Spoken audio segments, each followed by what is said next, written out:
contact in the target airspace. The sky is full of thick clouds, and we've got strong winds and lightning. Everything is fine for the moment. No issues. Begin preparations for descent.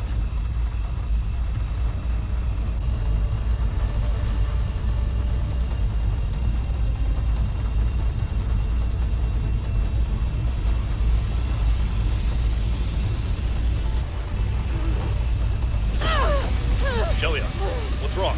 The windshield has been destroyed. I'm going to eject.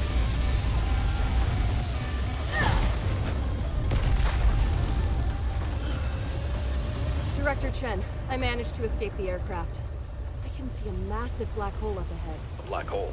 Understood. I'll inform the other team members. For now, find a safe place to descend. Roger.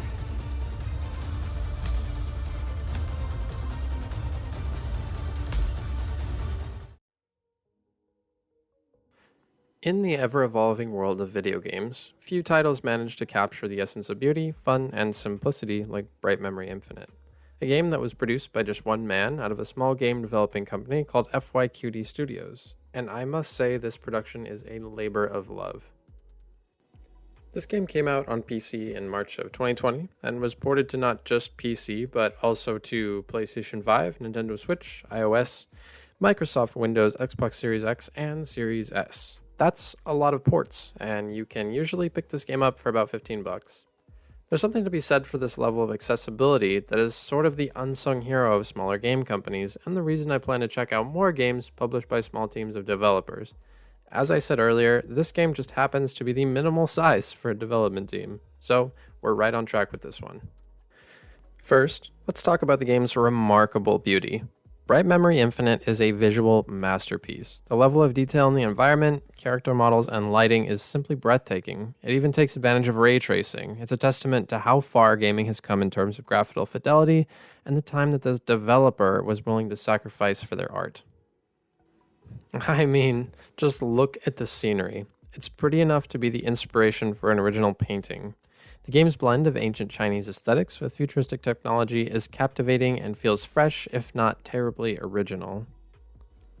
One phrase that you'll often see in the Steam reviews is easy to learn and hard to master, and this is a bit of an oversimplification.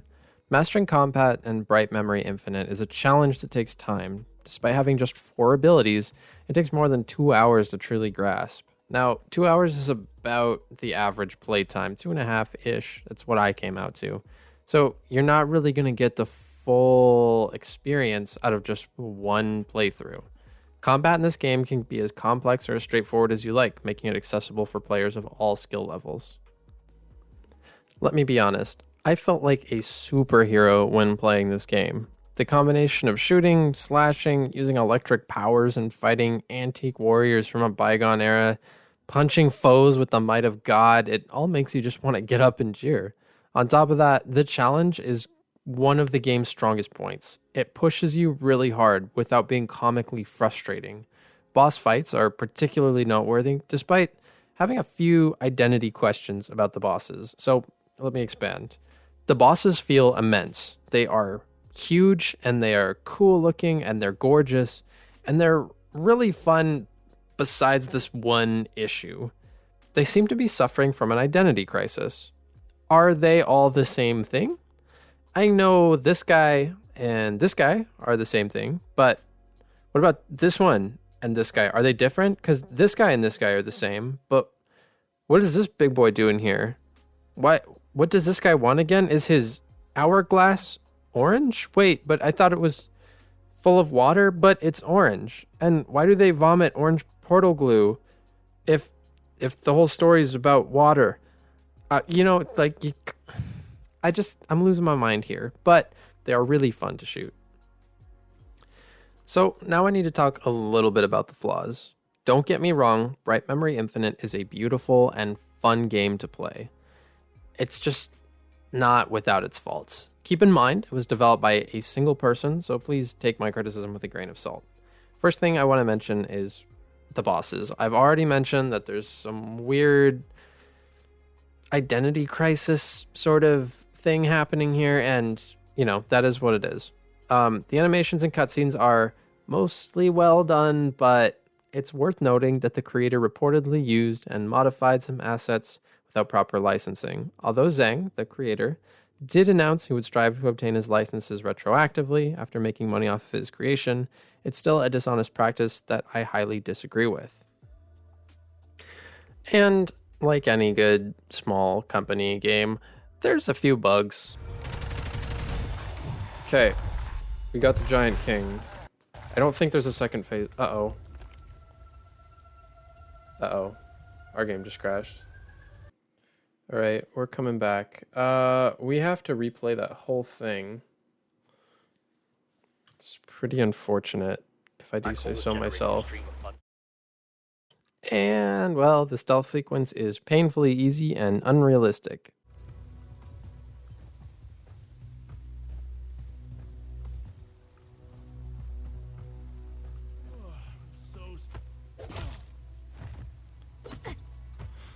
Nobody saw anything.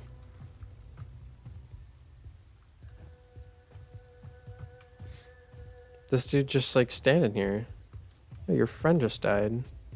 I mean, it's clear that this game may have been slightly underbaked, but I'm nitpicking at this point because there are no egregious offenses, and I find it very easy to forgive the developer for these imperfections. None of them broke the immersion of the game, despite a handful of them being a real inconvenience.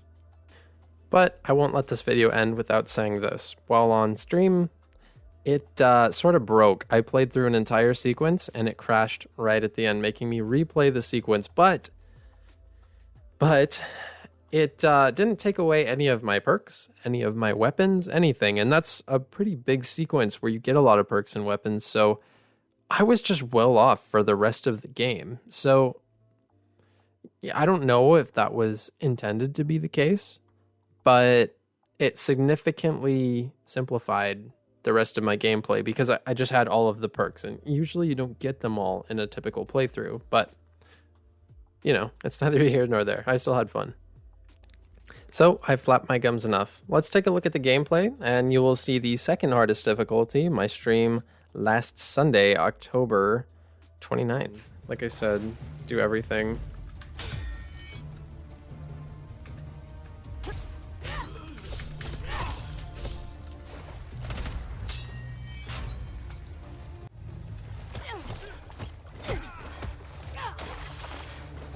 That's the only time we do an execution in this, isn't it?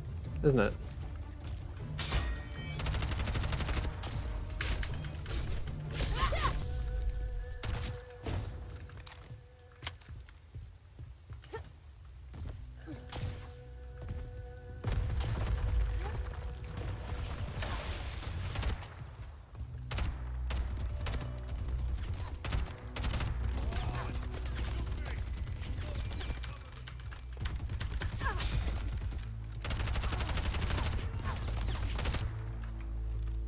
You're dead. You're dead.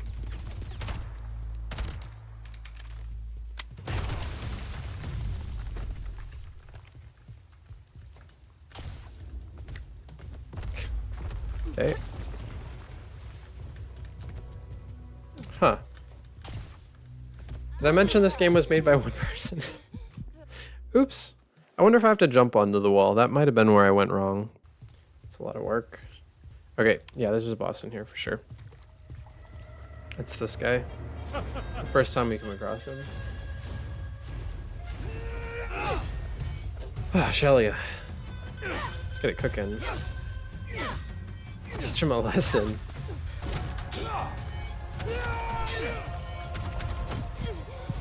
What the heck just happened?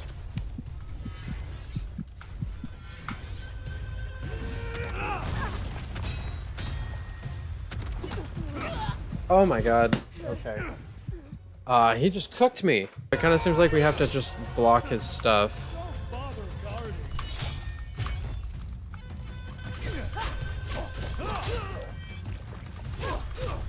So, and then when we're in this phase, that's when I can kind of blast him with this stuff.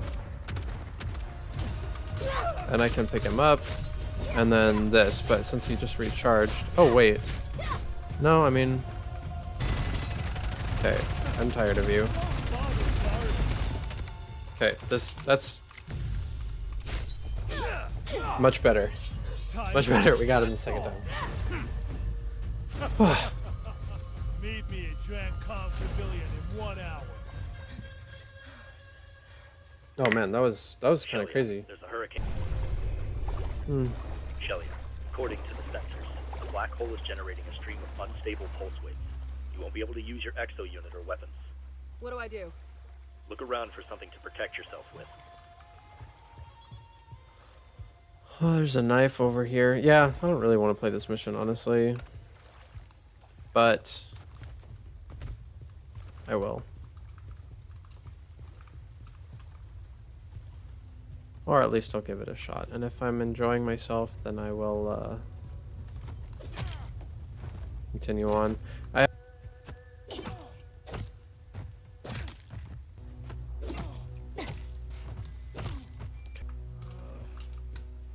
think I need to wait for him to come back.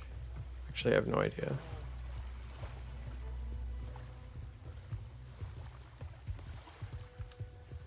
Yeah, see, the warning level went up really slow for that guy just plainly seeing me. But that's okay. Good. Just walking straight into the hay bale. I have no patience for that.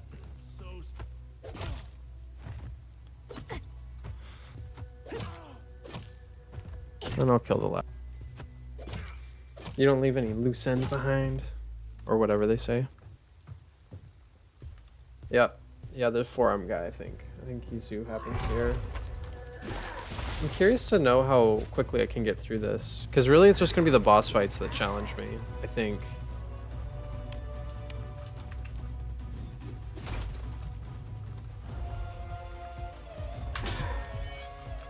Come on. Yeah, give me some.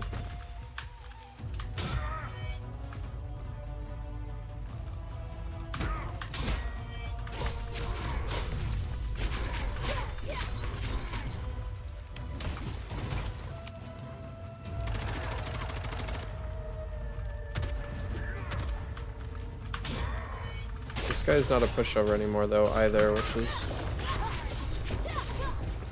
I would argue, is good for the game because he was before. Same with these arrow guys. They were kind of lame, but now that they shoot multiple arrows.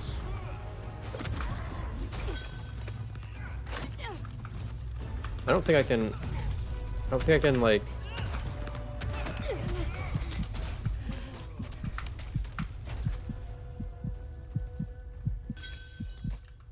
yeah, I don't think I can deflect their arrows either, which is really tough. Yeah, mobility, retention, and stuff is all really important. Where's the next target? Or the sniper rifle Go through the too. restaurant 200 meters ahead and you'll find a river. Cross that river, and the road will lead to the target. Head there. Okay. Good.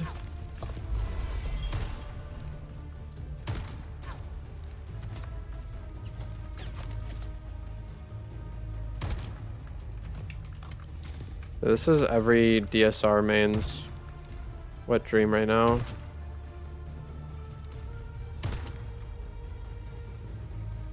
I just love this weapon purely for the fact that it feels good, you know? I can't rush straight through. I need to find another route. Can't, huh?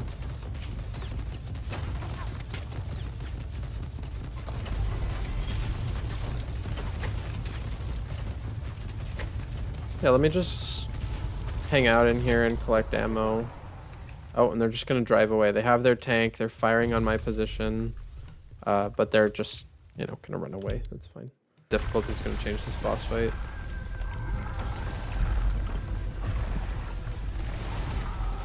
Oh, this guy's tough. He just looks tough, looks scary. So the sniper rifle is the least useful thing in this fight.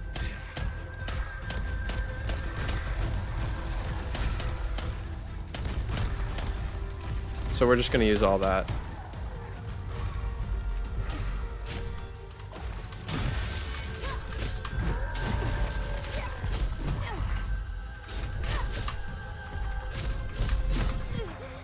Jeez. Oh my god, he just killed me instantly. Okay. I need to, I think I need to rethink that.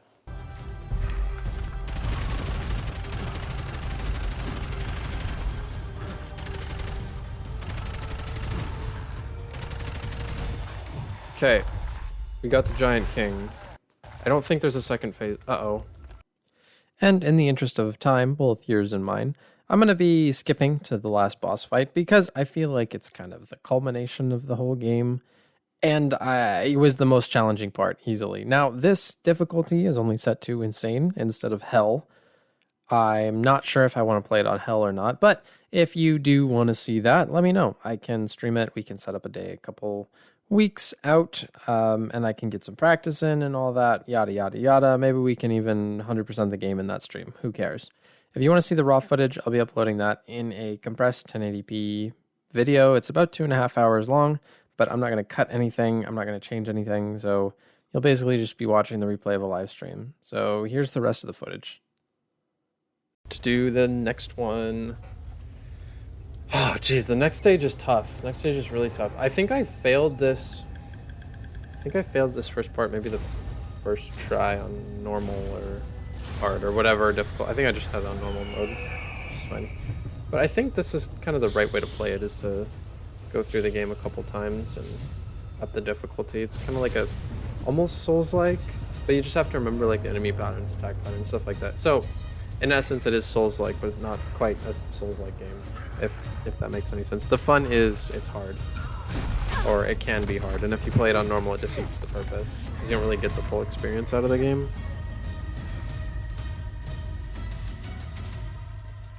Okay.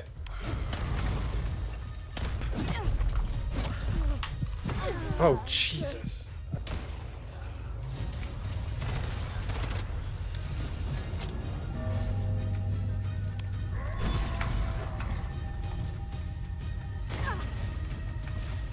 Uh-oh. Oh, that just kills me. Oh. Okay, getting there. Uh-oh. Oh, Jesus, there's lightning on the floor. Stun him again. Need HP. Stun him again. At this point, I think I just need to try and kill him. I think I'm close enough. Where's he at? Jesus.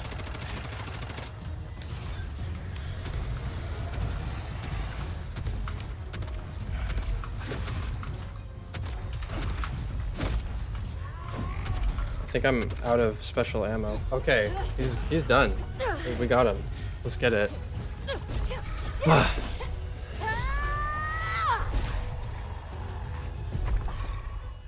Heart's pumping. That was fun. That was actually really wonderful. Sick.